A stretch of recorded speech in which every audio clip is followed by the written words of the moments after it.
The views and opinions expressed on this program are solely those of the host and guest and do not reflect the opinions or policies of the station, its owners, or its advertisers. All content should be considered editorial in nature. Listener discretion is advised. Recorded live. Cumberland County's smartest hour of talk radio. Welcome back to another edition of the Carolina Cabinet.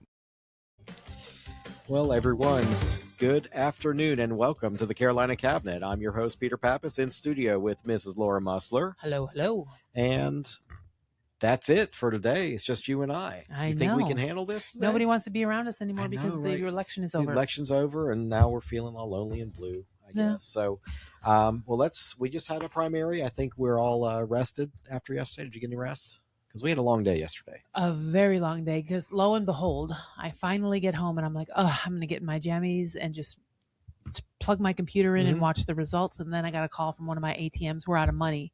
So I had to get out of my car, go get money and take it out to the ATM. So I was like, an actual ATM machine, not a sugar daddy. Yes. Okay. Yes, okay. I do ATMs. I have an ATM business. Okay. Correct.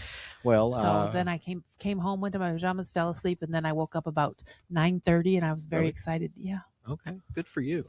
I can, if I laid down here, I could fall asleep. Have I actually been up and working longer than you today? I was actually at a meeting by 9 a.m. Wow. No, I was up long before 8. Oh, you were? Yes. You said 9:30. No, but I went to sleep at 9, and then I woke up at 9:30 at night, and then got onto my computer. Okay, never mind. You still beat me. Okay, yes. Fine. All right. Well, I was dressed and out of the house at 10 a.m. this morning because I had to be at the bank because I needed more ATM money. So we were about tracking the same by getting out of the house. So, well, look, the primary results are in. And this political landscape, I mean, November is starting to take shape. Democrats, they rallied behind this guy, Governor Roy Cooper. He was a very popular governor with the Democrats, though, I'm not surprised. Well, remember, he locked us down and closed us for 2 weeks to flatten the curve and took away all of our civil liberties. But why shouldn't it be popular? Very popular. Republicans chose Michael Whatley to carry our banner in what's shaping up to be one of the most closely watched Senate races in the country. Be one of the most expensive, too. Have you heard estimates? I've heard $500 million. That's I heard, but it was starting out to be $100 million or more, and now it's $250 million, and it just keeps growing. Yeah, $1 billion to run for a Senate seat, and I think that brings attention to how important it is nationwide for us to keep our majorities. Now, locally, Cumberland County, we had, I think, the biggest race and the biggest surprise was former Spring Lake Police Chief Troy McDuffie. He secured the Democratic nomination. He got just under 50% of the vote. So is the sheriff's race going to be competitive, though, in the fall? Do you think Cumberland County will ever see a Republican sheriff? Because we do have a Republican that's running. Okay. We do have a Republican that's running who's run before. He's a good guy. And he's a good guy, great guy. Yeah. But he doesn't have the outreach to the Democrats in order to pull out the county-wide sheriff's race. I think that's endemic with a lot of the Republicans here is that we haven't done enough to reach across that aisle and say, look, guys, we're not your enemy. We want good things in our community as well. Nationally, we may disagree, but locally, I think we all want clean water and safe streets. Right. So let's just dig into, and I did pull up so we can share. Yay. Actually, we'll put it on screen. See? Okay. Hold on. Well, I got to go over this way. Well, yeah. Well, look, I can't do it all. I think. Here we go. You can. Okay. Well, there you go. Okay. So the first race we're going to discuss will be, you can't read that? It's too far away. I'm too old now. I'm too old. You got to blow it. Not too old. You just need different glasses. Yep. Okay. So U.S. Senate, the Republicans really, to me, were we had a competitive primary. The Democrats, I think everybody knew they were going to vote for Roy Cooper. 92% of Democrats voted for Roy Cooper. Let me just ask you a question. When you say we had a competitive primary, you are talking about 64.6%. You think that's competitive? I think people thought it was going to be a lot more competitive than it was. And remember, I told you I went to the Young Republicans and they were all for Michael Whatley. I think that's what most people did because they don't know the inside baseball of the party. Right. I think the way you and I might look at it, I think locally we would consider ourselves grassroots or more. Yes. We know that Michael Whatley has ignored Cumberland County. 100%. When he was in CGOP chair, and then when he became the national chair, we did not get any love from Michael Whatley. Nope. We didn't even get any here pittance.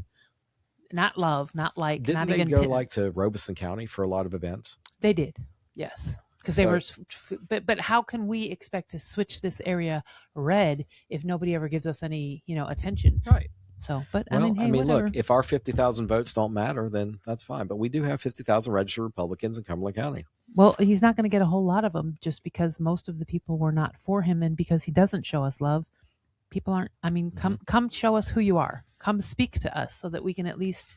I'm going to hold my nose and I'm going to vote for him. He's definitely a no value proposition candidate for the Republicans. He's not saying anything besides identifying as a Republican and I'm going to carry Trump's water. Right. That's it. And I don't have anything. When I say I'm going to hold my nose and vote for him, it's not that I have anything against Michael Whatley. I don't know him. I've had like 3 conversations. He still owes me a phone call from when he was NCGOP chair. So okay, well, I'm gonna hold that against him. I've only had like 3 conversations with him in my life. I don't not like him. I don't like him. I don't have feelings about him one way or another. I just. Nope. Did you hear me? Yeah. Yes, I did. I was repeating myself. Yeah, I know. Yeah. Look, personally, we don't have a problem with any of these candidates. Right. But, however, and a big but for me. It's however, comma. Yeah. You always say that wrong. Comma, what? However. Comma, it's however. Comma. However, comma. Yes, dear. Okay. We need somebody that can, and Michelle Morrow said this, and it has resonated with me over and over and over. It's not who can beat Whatley. It's who can beat Cooper. That's right. So the question is going to become, can Michael Whatley beat former Governor Roy Cooper? At this moment in time, I would say no. I would say it's a long shot. But let's just look at the turnout. He got, in a primary, Cooper got 758,000 and Whatley got 404. 404, 199. So even if we added all that up together, we still didn't get it. You wouldn't get it. No. Nope. So that's about 100 for Don. 140. Let's see. Yeah. No, the Republicans don't stand a chance if we don't. Not if we don't start turning out. Yep. And I don't think we have any of those numbers yet for how many Republicans statewide turned out. No, we know in the county though. We do. Yeah, it's going to be over to your left. Oh. It was 14%. If you go up, there, right there. Okay. Oh yeah, but that's total ballots cast. Okay, out of 7. Well, this is statewide. Out of 7.6 million. Yeah, you got to go to Cumberland County. Okay, all right. Change that to Cumberland County. I was going to say that grew a lot since last night. Oh, let's see. We actually way under the performed. I don't know if the Republicans did or not. Yeah, the state put county. Okay, Cumberland. There we go. Yeah, but 14 points. We got 31,288 out of voted. 218,724 registered voters. Yeah, and I mean, look, there's in the county, there's the 218,000 of those, about 50,000 are Republicans. Right. So if every Republican had voted, we would have exceeded this number by 19,000. Yep. Where are you guys? Well, I would say, as part of the GOP, that there was nothing done, nothing, and I mean nothing. There was no discussions had. There was no anything had about let's get out in the community and turn out the vote. If the situation were different, I actually already had a plan in place about door knocking and getting out the Republican vote and making phone calls and stuff like that. But I wasn't in that position, and it wasn't discussed with me. So our low turnout is a direct result of the person in charge, in my personal humble opinion. Well, and I'm not so humble, but I'll say that, leadership in these volunteer organizations is not just showing up to the meetings, but it's also sharing information and also encouraging and appreciating the volunteers that we have, because I think so I just had lunch with a client and we were talking about the GOP because he is a Republican. Our volunteers are the best. Yeah, they are. And so I met my friend, now client, whatever. We were both precinct judges for the Board of Elections. And that's how we formed a 15-year friendship here. But we were discussing the local party. I'm like, look, people think that we get money from Donald Trump. We do not. No. People think that we get volunteers from elsewhere. Nope. We don't. It's all grassroots. That's it's exactly all right. the people that are right here. And some people, I know that the Democrats, they pay people to go out. Mm-hmm. The Republicans don't pay people. Mm-hmm. All of our people are actual people that care and show up. And that maybe we need to start paying people, because Democrats show up. But see, to pay people, you have to then contribute to campaigns. If you want to see change, it's going to cost more than lip service. You're going to have to open your wallet, give a candidate $5, $10, $20. Right. Okay. So are we done with U.S. Senate? Because I don't. Yeah. I'm just kind of sad with the turnout, and then knowing that Roy Cooper is 70% likelihood of being our senator. Yes, for all those grassroots people that are out there that end up hearing us, is it worth it to stay home and say Governor Cooper, or just hold your nose and vote for Whatley? Because Senator Whatley is better than Senator Cooper, unless you like being locked down and all of that stuff. Because it has implications further than our state borders. Right. It's going to be the furtherance or the stopping of President Trump's agenda. Yeah. Like him or don't like him, if some of my unaffiliated Democrat friends are watching, I mean, the man is doing things. That's right. And we needed to go ahead and get these things done so that for our children, for the next generation, to get the things that Trump's doing will have long-lasting implications. Yes, they will. Mostly good. Mostly good. Not everything that one party does is always bad, and not everything that a party does is always good either.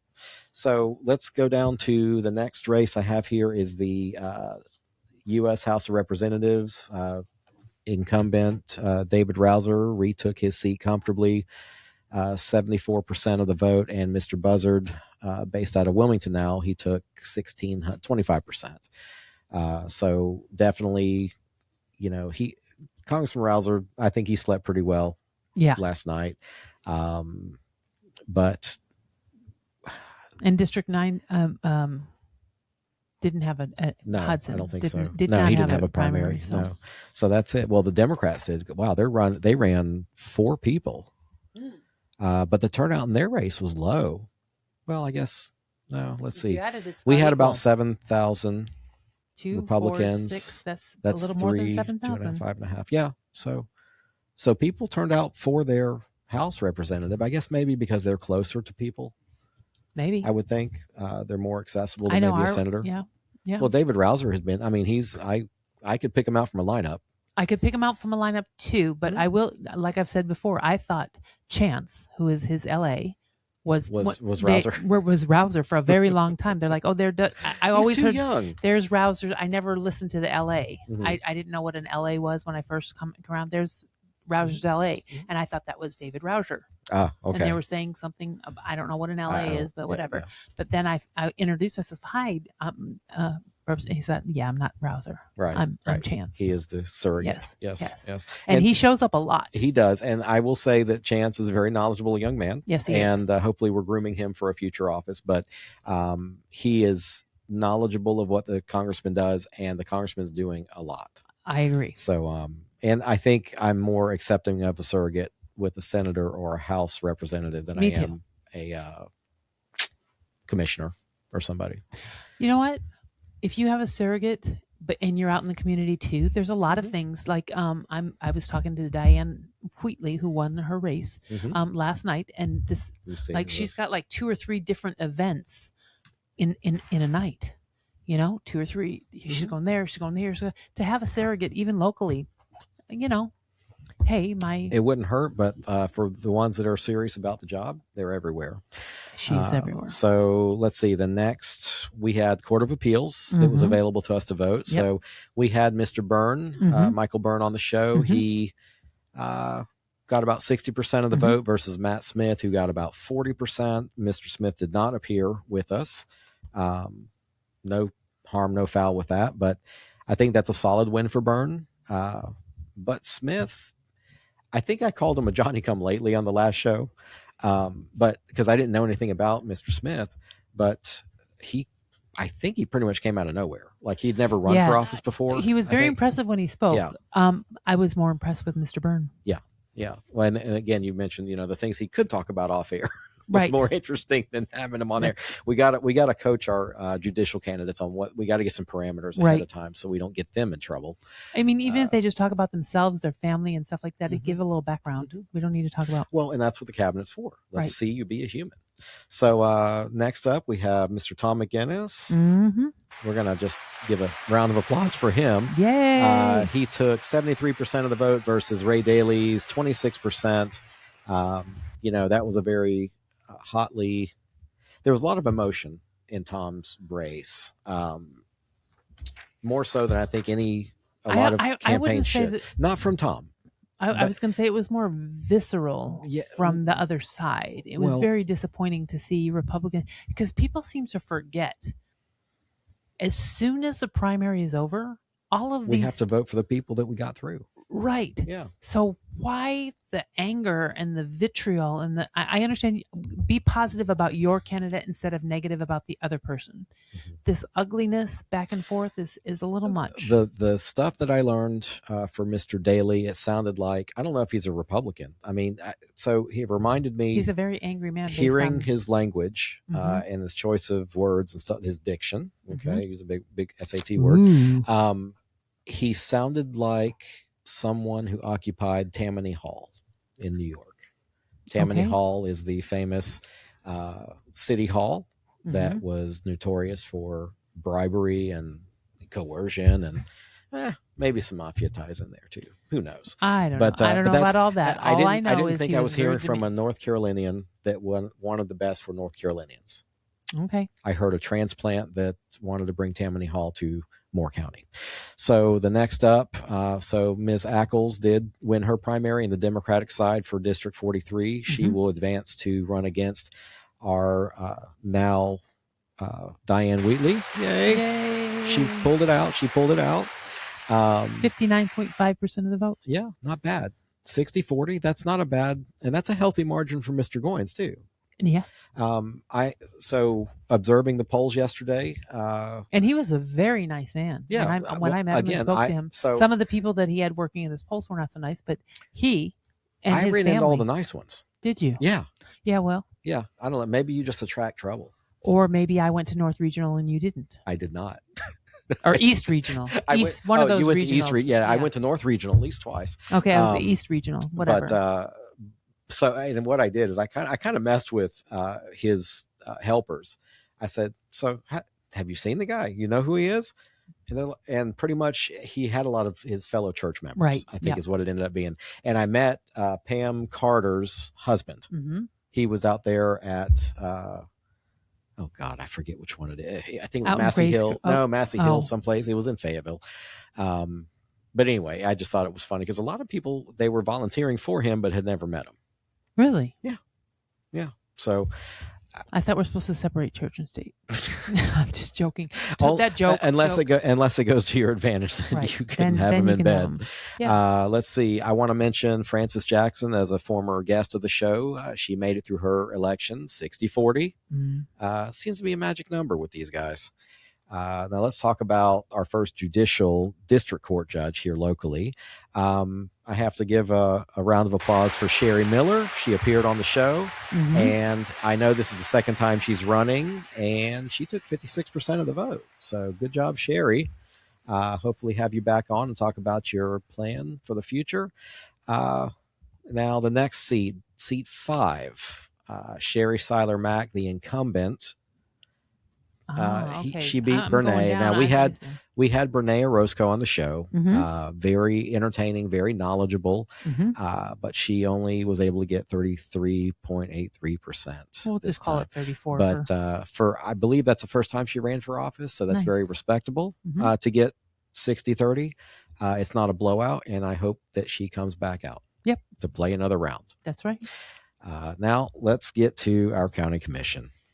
Oh my Lord. So, not surprised Charles Evans. No, not at all. Not even remotely. That was actually just I think you could vote for Charles and somebody else. Yeah. I'm happy to see Charles as a former. So he's been a city councilman. He's been a county commissioner. Charles is one of the rare people on these ballots that he loves the work. Mm-hmm. Like he's not doing it for you to call him commissioner. Right. He's doing it because he loves his neighbors. It's just so it goes to his heart. Right. And he's genuine about what he wants to do too. So hopefully we'll see what happens in the fall. I think the at-large will advance to, we do have 2 Republicans running at large. So Mm-hmm. Charles Evans and Veronica Jones will go against Greg West, formerly of school board, Mm-hmm. and Ron Ross. Right. Correct? Yep. Okay. Whew. Okay. I pretty much can guarantee we're going to be saying Commissioner Charles Evans. Yes. The other one, so you're voting for Charles Evans and someone else. Yes. I have a feeling one of our Republican guys are going to make it through this time. I think there's a good chance that we may be calling Commissioner West. Yes. Well, he did a great job on the school board, and he got reelected over and over and over again. He worked across party lines, so yeah. He really did. So District 1 County Commission, we had 5 people running. Let's see here. Glenn Adams and Sheila Cuffey. So Mr. Adams did appear on the show with us. Always good to see Glenn. Now I have a question. What's There's that? so many people that went for that, but did anybody get? Okay. Oh, did I just hold on? Glenn Adams. Nobody got 30%. Do they not do runoffs if you don't get a 30%? So yes, they should. But how do you do a runoff with that many people? You take the top 3 vote getters. Yeah, it's like you. So you will there be a runoff? Hold on, I have that actually. I have that answer. Okay.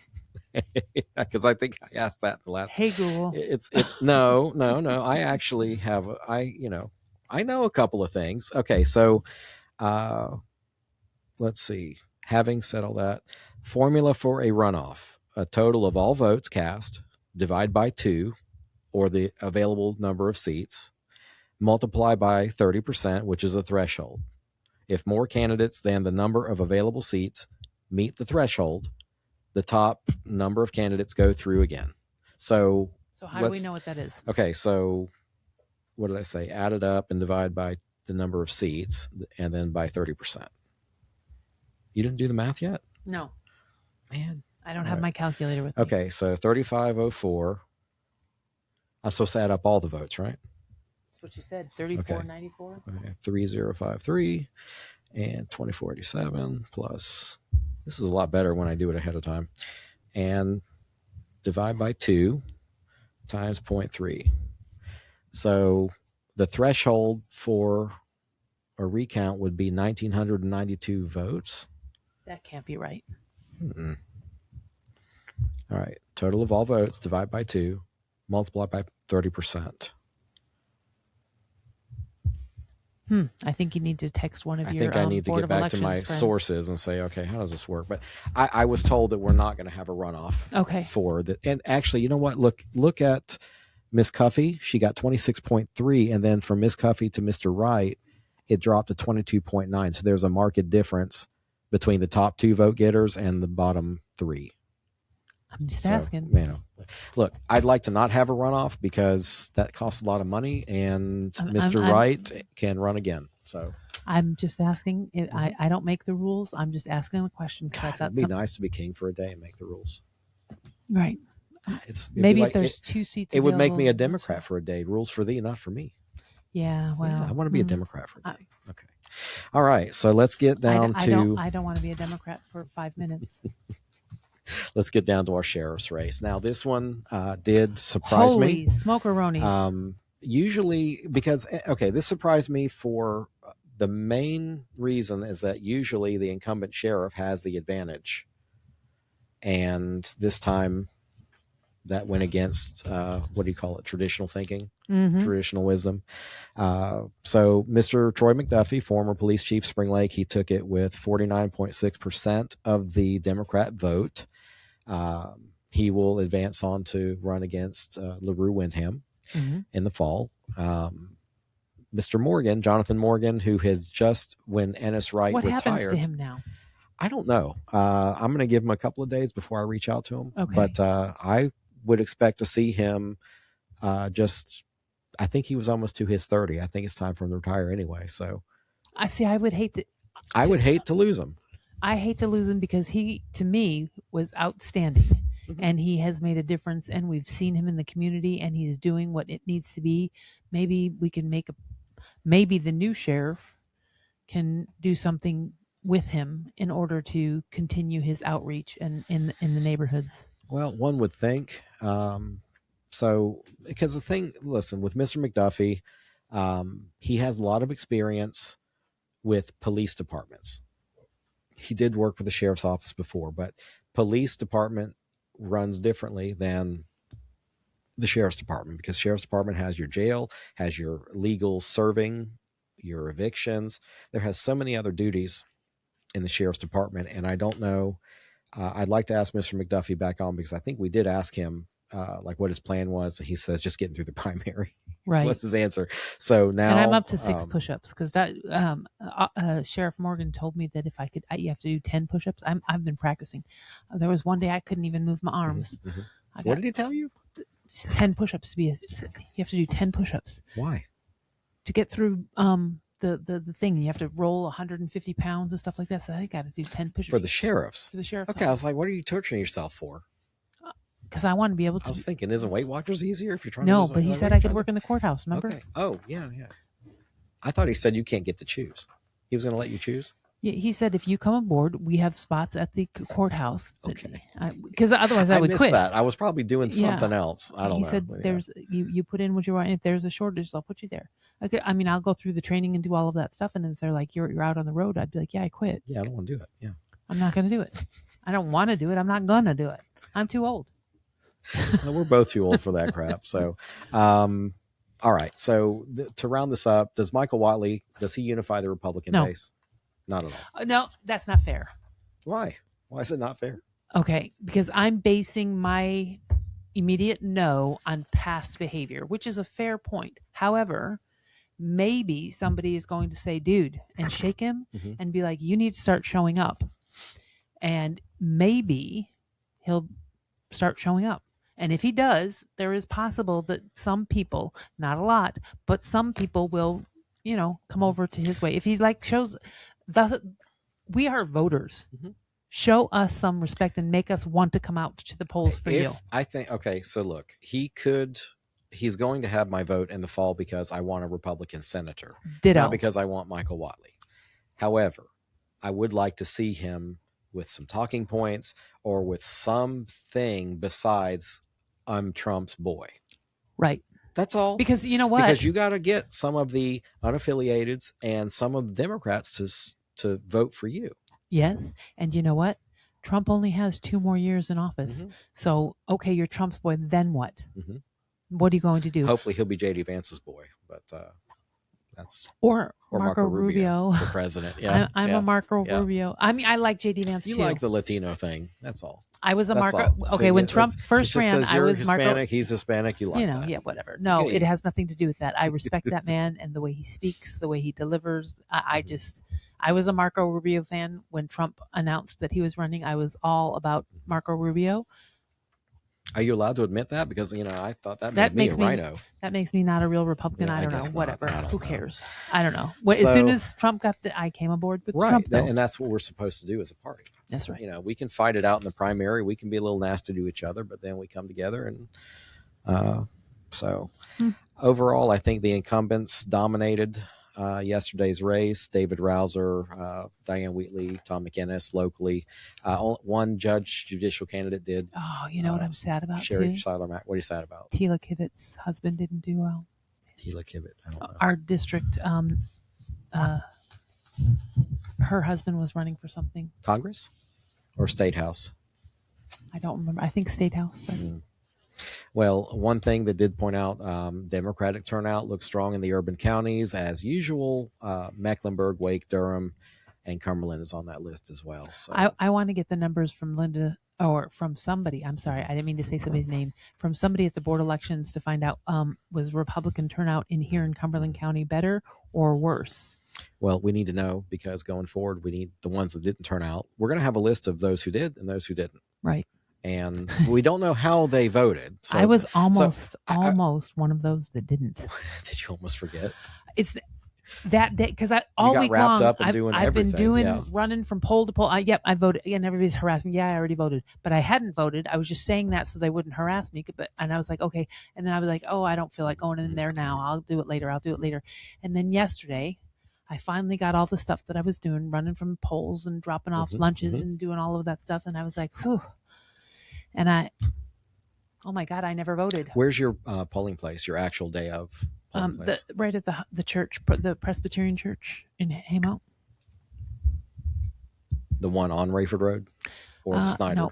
No. It is on. I don't know what the name. Oh, okay, all right. Yeah, I went to Snyder. Saw it's right by the truck stop.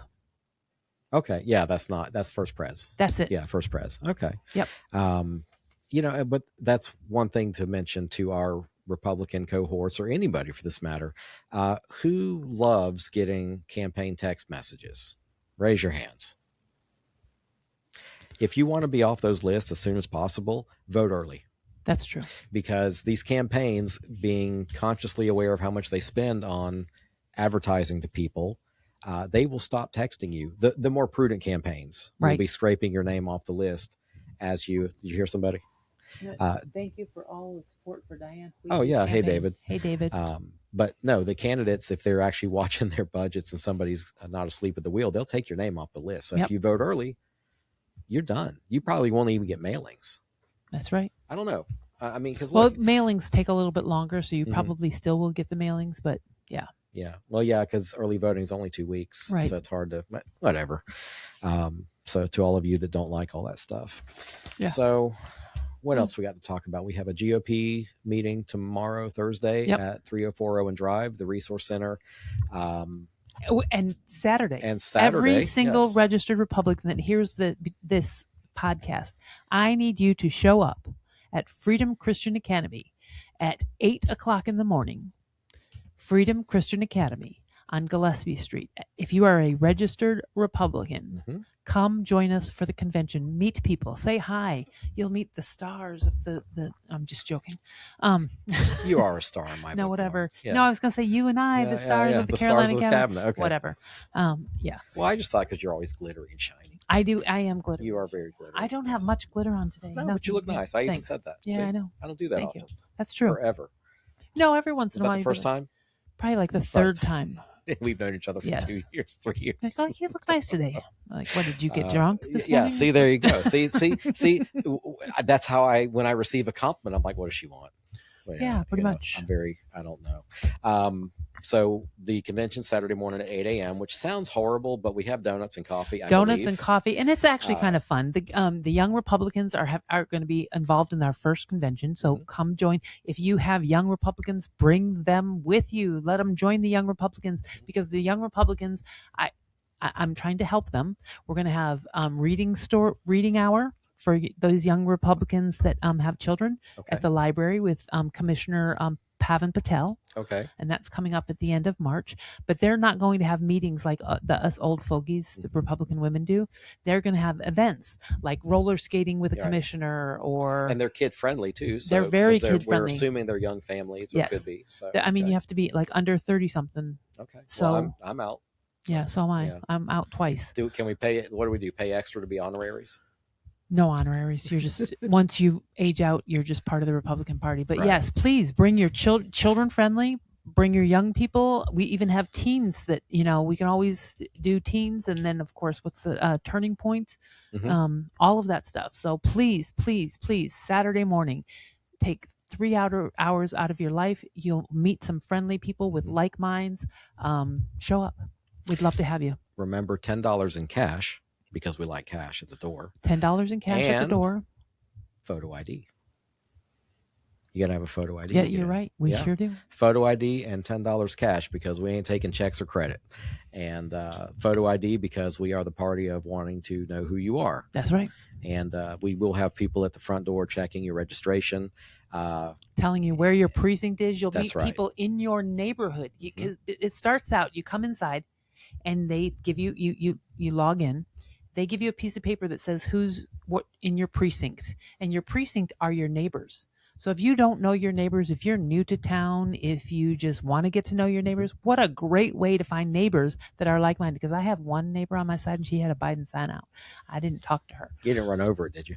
No, I would never do that. That's a felony. But If anyway, you get caught. well, I'm not going to take that chance. Thank you very much. But yes, so you'll meet your neighbors, you'll meet fellow Republicans, you'll meet the Fayetteville Republican Women's Club, you'll meet the Young Republicans, you'll meet elected officials now, people that are running for office in the future. There's people in your District 9, District 7, 13, all of it. And if any of that sounds complicated, believe me, I still find it complicated, but we still kind of figured out how to navigate these waters. So there are so many seasoned people there. It sounds complicated, but if you've been to 2 or 3, it's like, well, I do like the precinct sign up part, because you do get to meet somebody that's hyper local. My cold capitalistic heart has met clients there before, people that ended up needing real estate or whatever. So for me, it works out all the way around, politically and economically. But please, $10 photo ID. Please be a registered Democrat. What? Republican. Who are you? I was thinking, don't be. No, don't be a registered Democrat. Don't talk in negatives. Yeah, sorry. It's okay. Don't be a registered Republican. Don't. Come to the county convention at 8 a.m. 8 a.m. this Saturday, March 7th. Are we going to start on time, you think? 8 a.m. The doors open at 8 a.m. When do we start our program? 9 a.m. starts the precinct meetings. Okay. If you're not in the door before 9 a.m., you are not coming in. Thank you very much. Have a nice day. Doors are barred. Yes, they are. Have a good day. I have that on good authority from last convention. There was a young man traveling from West Fayetteville, but he got off work late that morning, and the powers that be would not let him in. Hate it for you. And I hated it because he is actually a foreign-born person. Right. And he's a young dude, and he's very active. He's very vocal, and you know who I'm talking about. And he just wasn't able to come in. So I'll have to reach out to him and let him know, hey, 8 to 9. Yeah. But and this Saturday, by the way, since we're not going to be on before Saturday night, our clocks go leap forward. Wait, they do? Yes. So I'm going to lose sleep. Go to bed an hour earlier. I don't want to do that. Well, to everybody that joined us today, we appreciate you joining. Thank you to my on-air cabinet co-host, Mrs. Laura Mussler. Always good to have you and see you. Thank you. And to everybody, please go to our website, www.thecarolinacabinet.com, for all of our shows and links. And we will see you all Monday at 6 p.m. We'll see you Saturday at the convention. Well, Saturday at the convention. If you're a registered Republican. And then I will see you guys Monday at 6. Have a good afternoon.